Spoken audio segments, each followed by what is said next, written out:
Hi, I'm Ann from A&D Adventures on Timber Mountain. Please like, share, and subscribe to our channel. We greatly appreciate it. We haven't produced a lot of videos lately, but we're starting up again because weather is finally nice, and as of tomorrow we're going to be starting to install logs on the cabin again.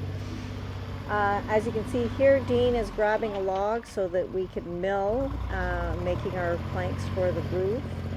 And he's bringing it over to Tommy's mill with the Kubota. As you can see, there's some little bit of bark hanging from it. You'll see that Tommy's pulling it off, and he'll just roll it back on there, and Tommy will place it and secure it onto the mill.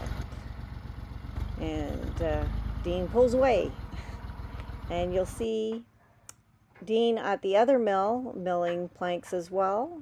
I am busy cutting all the little sticks, which are the stickers for in between the boards to allow the boards to air. And you'll see over on the other side there's Tommy working away at milling again. He is also you'll be seeing very shortly, he'll be putting the stickers in between the boards so that it is nice and spaced out. Thank you for watching, and we hope you'll stay tuned to see the house going up. Thank you.